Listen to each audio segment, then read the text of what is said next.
Hello, നമസ്കാരം. എല്ലാവർക്കും സുഖമല്ലേ? ഞാൻ ഇന്നൊരു പുതിയ വീഡിയോ ആയിട്ടാണ് വന്നിരിക്കുന്നത്. ഇന്നുണ്ടാക്കാൻ പോകുന്നത് തലശ്ശേരി ദം ബിരിയാണിയാണ്.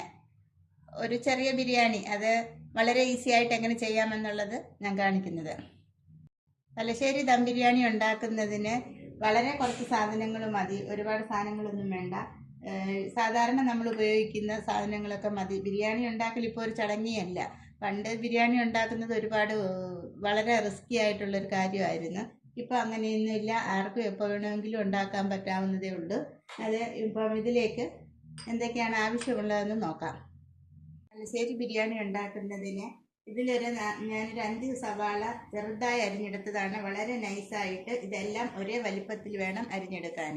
പിന്നീട് ഇതിലേക്ക് അല്പം ഗരം മസാല അല്ലെങ്കിൽ ബിരിയാണി മസാല എന്ന് പറയും. പിന്നെ എന്താ ഹോൾ സ്പൈസ് ആയിട്ട് ഗ്രാമ്പു, ഏലക്ക, പട്ട, ജീരകം ഇങ്ങനെയുള്ളത്. പിന്നെ ഒരു തക്കാളി അരിഞ്ഞത്. പിന്നീട് അണ്ടിപ്പരിപ്പ്, മുന്തിരി. പിന്നെ 1 കപ്പ് തൈര്. പിന്നീട് ഇതിലേക്ക് ആവശ്യമായിട്ടുള്ളത് ഇഞ്ചി, വെളുത്തുള്ളി, പച്ചമുളക്, മല്ലിയില, പുതിനയില. ഇതിലേക്ക് എരിവിന് ആവശ്യമായിട്ടുള്ള പച്ചമുളക്, ഈ ബിരിയാണിക്ക് ആവശ്യമായിട്ടുള്ള പച്ചമുളക് നമ്മൾ എടുക്കണം. മറ്റ് മുളക് പൊടിയോ മല്ലിപ്പൊടിയോ ഒന്നും ഇതിൽ ഉപയോഗിക്കുന്നില്ല. അതുകൊണ്ട് മൊത്തത്തിലുള്ള എരിവിന് നിങ്ങളുടെ എരിവനുസരിച്ച് പച്ചമുളക് എടുക്കണം. പിന്നെ ഇതിലേക്ക് ഞാൻ എടുത്തിരിക്കുന്നത് കൈമ അരിയാണ്, ചെറിയ അരി. ഈ തലശ്ശേരി ബിരിയാണിക്ക് ഏറ്റവും ഇതായിട്ടുള്ളത് ഈ കൈമ അരിയാണ്. ചെറിയ അരി വെച്ച് ബിരിയാണി വെക്കുന്നതാണ് ടേസ്റ്റ്. ഇത് ഞാനൊരു 1.5 ഗ്ലാസ് അരി, വളരെ കുറച്ച് ബിരിയാണി ഞാനിപ്പോൾ വെക്കുന്നുള്ളൂ. പിന്നെ അതുപോലെ ഒരു പകുതി കോഴി എടുത്തിട്ടുണ്ട്. ഒരു 750 ഗ്രാം കോഴി. അതൊരു കുറച്ച് വലിയ പീസായിട്ട്, തീരെ കറി പീസല്ല, അതിലും കുറച്ചും കൂടി വലുതായിട്ടുള്ള ഒരു പീസ്. ഇത്രയും സാധനങ്ങളാണ് ഇതിലേക്ക് ആവശ്യമായിട്ടുള്ളത്. പിന്നെ എണ്ണ, നെയ്യ്, ഇത്രയും വേണം. ഇനി ഇതെങ്ങനെ ഉണ്ടാക്കുന്നതെന്ന് നമുക്ക് നോക്കാം. ആദ്യമായിട്ട് നമുക്ക് ഉള്ളി പൊരിക്കുകയാണ് വേണ്ടത്. അതിനു വേണ്ടി ഒരു ചീനച്ചട്ടി അടുപ്പിൽ വെച്ചിട്ടുണ്ട്. അതിലേക്ക് കുറച്ച് സൺഫ്ലവർ ഓയിലാണ് ഒഴിക്കുന്നത്.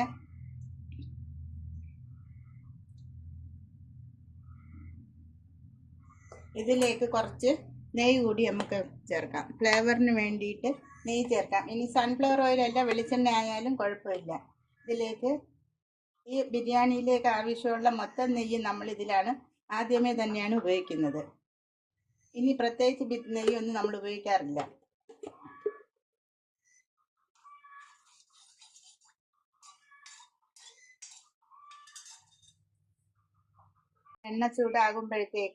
എണ്ണയും നെയ്യും ചൂടാകുമ്പോഴത്തേക്ക് അതിലേക്ക് നമുക്ക് ഉള്ളിയിട്ട് കുറേശ്ശെ ഉള്ളിയിട്ട് വറുത്തെടുക്കാം.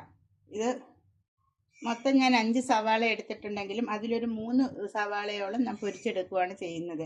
ബാക്കി സവാളയാണ് മസാലയ്ക്ക് ഉപയോഗിക്കുന്നത്.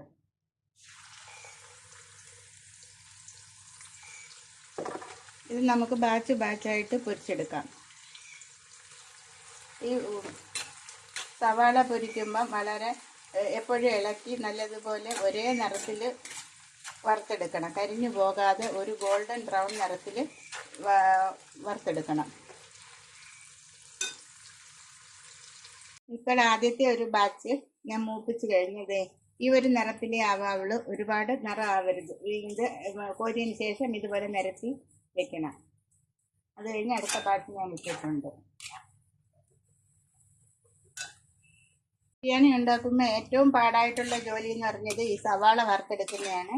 ഈ സവാള എല്ലാം വറുത്തെടുക്കണം. അതാണ് മെയിനായിട്ടുള്ള ഒരു ജോലി. അത് കഴിഞ്ഞാൽ എല്ലാം പെട്ടെന്ന് നടക്കും. അപ്പോൾ ഈ സവാള നമുക്ക് സമയമുള്ളപ്പം വറുത്ത് ഒരു ടിന്നിലേക്ക് അടച്ചു വെച്ചാലും അങ്ങനെ ഇരിക്കും. അങ്ങനെയും കുറച്ച് ദിവസമൊക്കെ വെച്ചിരുന്ന് ഉപയോഗിക്കാൻ പറ്റും. ഫ്രിഡ്ജിൽ വെച്ചാൽ ഒരുപാട് ദിവസം ഇരിക്കുകയും ചെയ്യും. പുറത്താണെങ്കിൽ കുറച്ച് ദിവസം ഇരിക്കും. അത് ഇങ്ങനെ വറുത്ത് നല്ല ക്രിസ്പി ആയിട്ട് തന്നെ വറുത്ത് കോരി വെക്കണം. ഇടയ്ക്കിടയ്ക്ക് ഇങ്ങനെ ഈ സവാള വറുക്കുമ്പോൾ ഇങ്ങനെ കോരി മേളിലോട്ട് കോരി ഇട്ട് കൊടുക്കണം. എന്നാലേ ഇത് യൂണിഫോമായിട്ട് മൂക്കത്തുള്ളൂ. നമ്മളിങ്ങനെ വെച്ച് ഇങ്ങനെ ഇളക്കിക്കൊണ്ടിരുന്ന ഇത് യൂണിഫോമായിട്ട് മൂക്കത്തില്ല. ഇത് നമ്മൾ അടിയിൽ നിന്ന് കോരി ഇടയ്ക്ക് ഇങ്ങനെ ഇട്ട് കൊടുക്കണം. അപ്പോഴത്തേക്ക് എയർ സർക്കുലേഷൻ ഉണ്ടായിട്ട് എല്ലാ സവാളയിലും ഒരുപോലെ ചൂട് പറ്റത്തുള്ളൂ. അത് നമ്മൾ പ്രത്യേകം ശ്രദ്ധിക്കണം. അങ്ങനെ ഉള്ളി എല്ലാം മൂത്തെത്തിയിട്ടുണ്ട്. ഇത് ലാസ്റ്റ് മൂത്ത് കഴിഞ്ഞ്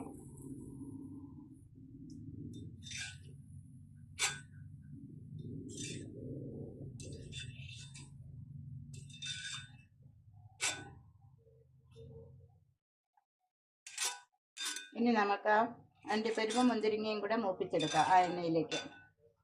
അതിലേക്ക് അണ്ടിപ്പരിപ്പെല്ലാം ഒന്ന് അതിലേക്കിടാം. അണ്ടിപ്പരിപ്പ് ആദ്യം ഇട്ട്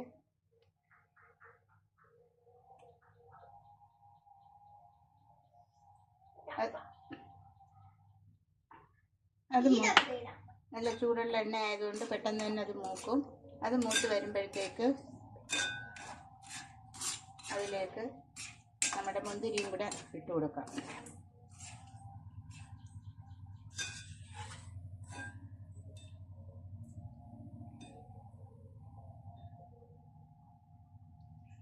മുന്തിരിയും കൂടെ ഇടുന്നു.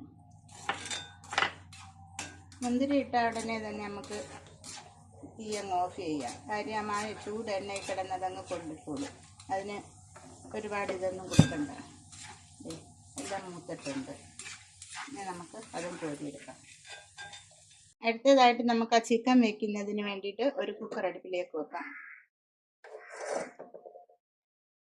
കുക്കർ ചൂടായി വരുമ്പോഴത്തേക്ക് നമുക്ക് ഈ പൊരിച്ച എണ്ണ, ഉള്ളി പൊരിച്ച ആ അതിൽ നിന്ന് ഒരു സ്പൂൺ എണ്ണ നമുക്ക് ഇതിലേക്ക് ഒഴിക്കാം.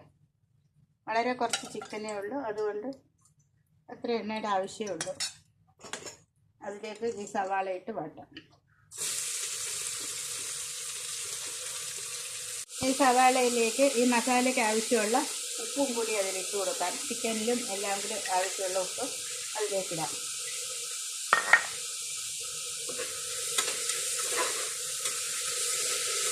ഈ ഉള്ളി നല്ലതുപോലെ വാടി ആ വെള്ള നിറമെല്ലാം പിങ്ക് നിറമെല്ലാം പോയി ഒന്ന് ട്രാൻസ്പെറൻ്റ് ആയി വരുന്ന സമയത്ത് നമുക്ക് ചിക്കൻ ആഡ് ചെയ്തെടുക്കാം.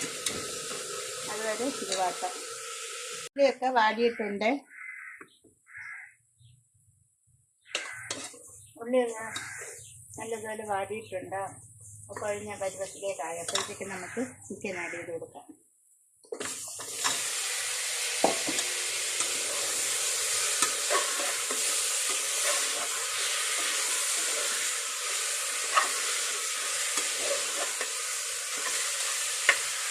ചിക്കൻ ഇതിൽ കിടന്ന് ഒന്ന് ഉള്ളിയുമായിട്ട് ജോയിൻ്റ് ആയിട്ട് ഈ ചിക്കൻ്റെ ആ വെള്ള നിറമൊക്കെ പിങ്ക് നിറമൊക്കെ മാറിയിട്ട് ഒരു വെള്ള നിറം ആവുന്നത് വരെ ഇതിലിട്ട് ഇളക്കി കൊടുക്കാം.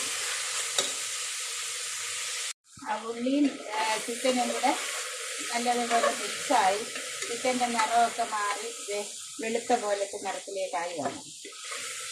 ഈ സമയം നമുക്ക് ഇഞ്ചിയും വെളുത്തുള്ളിയും പച്ചമുളകും കൂടെ മിക്സിയുടെ ജാറിൽ ഒന്ന് ക്രഷ് ചെയ്തെടുത്തതേ ഉള്ളൂ. അരച്ച് പേസ്റ്റ് ആക്കണ്ട.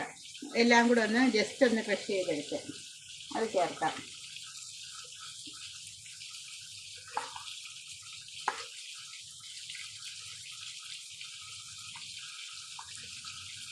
ഇനി ഇതിൻ്റെ പച്ചമണം മാറുന്നത് വരെ ഈ ഇഞ്ചി വെളുത്തുള്ളിയുടെയൊക്കെ ആ ഒരു ഫ്ലേവർ മാറുന്നത് വരെ ഇത് നമുക്ക് ഇളക്കി കൊടുക്കാം.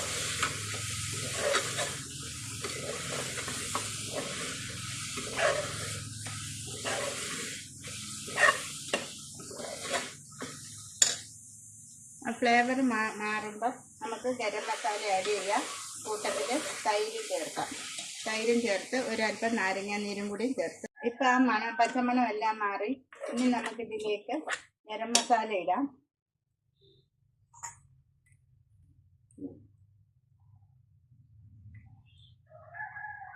കുറച്ച് നമുക്ക് ഒരു 1-1.5 സ്പൂണോളം ഗരം മസാല. അത് ഗരം മസാലയുടെ ക്വാളിറ്റി അനുസരിച്ചിരിക്കും. നല്ല ഫ്ലേവർ ഉള്ളതാണെങ്കിൽ കുറച്ച് ചേർത്താൽ മതി. ഇതിലേക്ക് നമുക്ക് തക്കാളിയും ചേർക്കാം.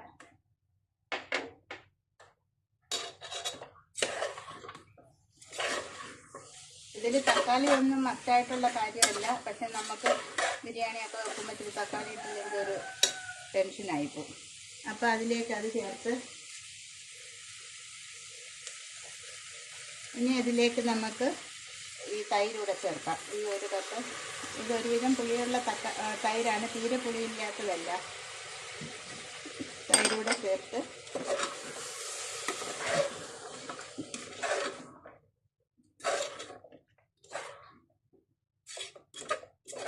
ഈ തൈരിൽ കിടന്ന് തന്നെയാണ് ഇത് വേവുന്നത്. ഈ ഉള്ളി വറുത്തതിൻ്റെ ഒരു 3/4 ഭാഗത്തോളം ഇതിൽ തന്നെ ചേർക്കാം. ഇങ്ങനെ വിടർത്തി ഇട്ട് കൊടുക്കണം, എല്ലാ ഭാഗത്തും എത്തുന്നതാണ്. കുറച്ച് ഉള്ളി നമുക്ക് ചോറ് ദമ്മിടാൻ വെച്ചേക്കാം. ബാക്കിയൊക്കെ ഇതിലേക്ക് ഇട്ട് കൊടുക്കാം. ഇനി ഇത് മിക്സ് ചെയ്ത് ഉപ്പിൻ്റെ പരുവൊക്കെ ഒന്ന് നോക്കണം. ഈ സമയത്ത് ഉപ്പ് വേണമെങ്കിൽ വീണ്ടും നമുക്ക് ആഡ് ചെയ്യാം. നോക്കിയിട്ട് ഈ വെള്ളമൊന്നും ചേർക്കണ്ട, ഇതിൽ കിടന്ന് വെന്തോളും. ഇതിനി ചെറിയ തീയിലോട്ട് ഇട്ട് കൊടുത്താൽ അതവിടെ കിടന്ന് വെന്തോ. അതിന് ചിക്കനിൽ നിന്ന് ഇറങ്ങിയ വെള്ളവും എല്ലായിട്ട് അത് വെന്തോളും. അതിന് ഉപ്പൊക്കെ പാകമായിട്ടുണ്ട്, ചേർക്കേണ്ടതായിട്ടില്ല. ഇനി ഇതടച്ച് നമുക്കിത് വേവിക്കാം. ഇനി അടുത്തത് ചോറ് വയ്ക്കാം. ഇതിൽ നാരങ്ങ ഒഴിക്കാൻ മറന്നുപോയി. കുറച്ച് നാരങ്ങയും കൂടെ ഇതിലേക്ക് പിഴിഞ്ഞ് വയ്ക്കാം. ചോറ് വെക്കുന്നതിന് വേണ്ടിയിട്ട് ഞാനൊരു ചെറിയ കുക്കറാണ് വെച്ചിരിക്കുന്നത്.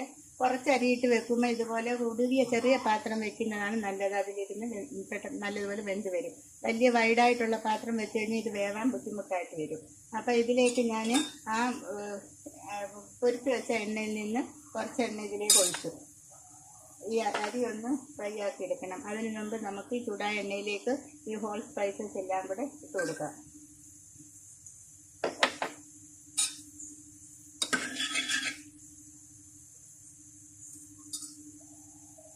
അരി അതുപോലെ നമ്മൾ നേരത്തെ വെള്ളത്തിലിട്ട് കുതിർത്ത് വെക്കുകയൊന്നും വേണ്ട. ഇപ്പം തന്നെ കഴുകി 2-3 വെള്ളം നല്ലതുപോലെ കഴുകി വെള്ളം ഊറ്റിക്കളഞ്ഞിട്ട് വെച്ചതാണ്. പട്ട ഇലക്കയൊക്കെ ഈ ചൂട് എണ്ണയിലിടുമ്പോഴാണ് അതിൻ്റെ ഫ്ലേവർ ആ എണ്ണയിലേക്ക് ഇറങ്ങും. അത് നമ്മൾ അരി ഇടുമ്പം അരിയിലോട്ടും അതിൻ്റെ ഫ്ലേവർ പിടിക്കും.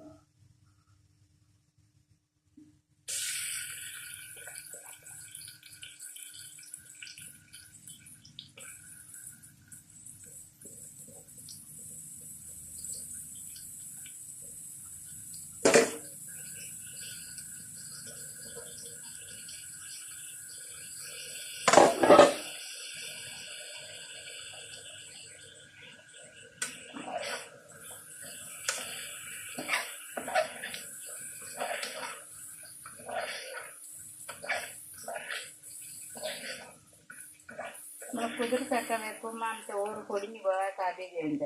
ഇങ്ങനെയാകുമ്പോൾ അങ്ങനെ പെട്ടെന്ന് പൊടിയൊക്കെ ഒന്നുമില്ല. ഇത് ഇളക്കി ചോറും അരി ഇങ്ങനെ ഇപ്പോൾ ഇത്തിരി കട്ടിയായിട്ടിരിക്കും. നനഞ്ഞ അരി ആയതുകൊണ്ട് അതൊരു കട്ടിയായിട്ടിരിക്കും നമ്മൾ ഇളക്കുമ്പോൾ. ഇത് ഒന്ന് ലൂസിനായിട്ട് അരി ഒന്ന് സ്മൂത്തായിട്ട് നമുക്ക് ഇളക്കാൻ പറ്റുന്ന ഒരു രീതിയിലോട്ട് വരും. അന്നേരം ആണ് വെള്ളം ചേർക്കുന്നത്. ഇപ്പോൾ ഈ അരിയൊക്കെ ഒന്ന് ഫ്രൈ ആയിട്ടുണ്ട്. ഇപ്പോൾ ഇളക്കുമ്പം കിലുകിലാന്നുള്ളൊരു ചെറിയ സൗണ്ടൊക്കെ ഉണ്ട്. കട്ടിയൊക്കെ പോയായിരിക്കും. ഇളക്കാനൊക്കെ സ്മൂത്തായിട്ട് നമുക്ക് ഇളക്കാൻ പറ്റുന്നു. ഈ സമയം നമുക്ക് ഞാൻ ചൂടുവെള്ളമാണ് ഒഴിക്കുന്നത്. ഞാൻ 1.5 ഗ്ലാസ് അരിയാണ് എടുത്തത്. അതുകൊണ്ട് ഞാനതിലേക്ക് 3 ഗ്ലാസ് വെള്ളം ഞാനന്ന് വെച്ചതാണ്. അത് 3 ഗ്ലാസ് വെള്ളം. ഇനി വെള്ളം തിളയ്ക്കുമ്പോഴത്തേക്ക് അതിൽ ഉപ്പിൻ്റെ അളവൊന്ന് നോക്കണം. നമ്മൾ ഉപ്പ് ഇട്ടിട്ടില്ല അരിയിൽ. അതിൻ്റെ ഉപ്പ് നോക്കണം.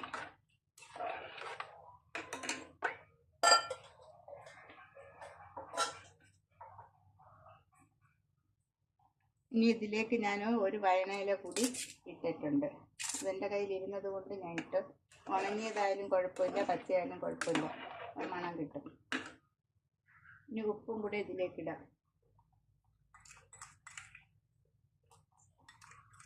ചോറിന് ആവശ്യമുള്ള ഉപ്പ് ഇതിലിടാം. നമ്മളൊരു 2 കിലോ അരി വരെയൊക്കെ വെക്കുവാണെങ്കിൽ 1-ന് 2 ഗ്ലാസ്, 1 ഗ്ലാസ് അരിക്ക് 2 ഗ്ലാസ് അളവിലുള്ള വെള്ളം എന്ന കണക്കിൽ വേണം ഉപയോഗിക്കാൻ. ഈ 2 കിലോയിൽ കൂടുതൽ ചോറ് വെക്കുമ്പോൾ നമ്മൾ 1-ന് 1.5 ഗ്ലാസ് വെള്ളം എന്ന അളവിൽ വെച്ച് വറ്റിച്ചെടുക്കുന്നതിന് നല്ലത്. അത് വെള്ളം കറക്റ്റായിരിക്കും. ഒരുപാട് അരി കൂടും തോറും വെള്ളത്തിൻ്റെ അളവ് കുറച്ച് വെക്കണം. ഇല്ലെങ്കിൽ എല്ലാം കൂടെ വെന്തുക്കുളമായിപ്പോകും. ഇത് ചെറിയ തീയിലോട്ട് വയ്ക്കാം. ചോറും വെള്ളവും എല്ലാം ഒരേ പരുവത്തിനായി. വെള്ളം ചോറുമായിട്ട് ഒരു പരുവത്തിൽ നിൽക്കുന്നത് നഗത്ത പോലെ ആയിരിക്കുന്നുണ്ട്. ഈ സമയത്ത് നമ്മൾ നല്ലോണം ഒന്ന് തീ കൂട്ടി വെച്ച് നല്ല പ്രഷറിന് മേളിലോട്ട് വരുമ്പോഴത്തേക്ക് തീ അങ്ങ് ഓഫ് ചെയ്യാം. നല്ലതുപോലെ ആവി മേളിലോട്ട് വരുമ്പോൾ എന്നിട്ട് തീ നമുക്ക് ഓഫ് ചെയ്യുക. ഒരു 10 മിനിറ്റ് തൊടാതെ അങ്ങനെ വെച്ച് കഴിയുമ്പോഴത്തേക്ക് 10 മിനിറ്റ് കഴിയുമ്പോൾ ഈ ചോറ് കറക്റ്റാണ് വെന്തിരിക്കും. ഈ സമയം നമ്മുടെ ചിക്കൻ എല്ലാം വെന്ത് അതിൻ്റെ വെള്ളമെല്ലാം വറ്റിയിരിക്കുന്നു. ഇത് നമുക്ക് ഓഫ് ചെയ്യാം. അങ്ങനെ ചോറിൻ്റെ തീ ഓഫ് ചെയ്ത് ഒരു 10 മിനിറ്റ് കഴിഞ്ഞിട്ട് തുറന്ന് നോക്കാം. ഇപ്പം ഈ 10 മിനിറ്റ് കഴിഞ്ഞ് ഈ ചോറെല്ലാം വെന്ത് കറക്റ്റാണ് വെന്ത് വെള്ളവും വറ്റി, അടിയിലൊന്നും വെള്ളമില്ല. ഇനി നമ്മൾ ഈ ചോറ് ഈ ചിക്കനിലോട്ടിടാം നമുക്ക് ദം ചെയ്യാനായിട്ട്.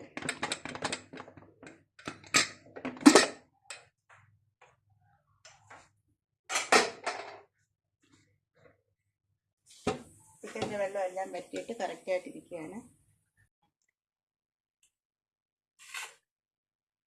ചിക്കൻ്റെ വെള്ളം എല്ലാം വറ്റി കറക്റ്റായിട്ടിരിക്കുന്ന ഇതിലേക്ക് നമുക്ക് ചോറിടാം. ഈ മുകളിലുള്ള ചോറ് ആദ്യം ഇടണം, കാരണം അത് അടിയിൽ കിടന്ന ദമ്മിൽ വേവുമ്പോൾ കുറച്ചും കൂടെ വേവാം. ഈ ഇല നമുക്ക് എടുത്ത് മാറ്റാം. ഇതിൻ്റെ പകുതി ചോറ് അതിലേക്ക് ഇടണം.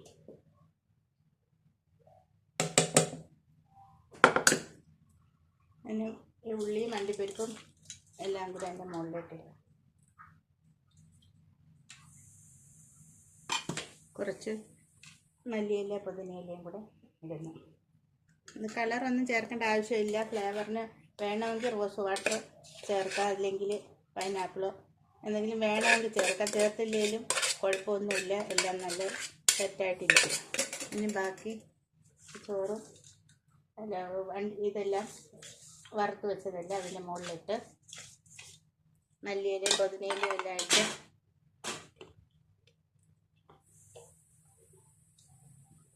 കുറച്ച് നാരങ്ങ നീരും കൂടെ പിഴിഞ്ഞൊഴിച്ച്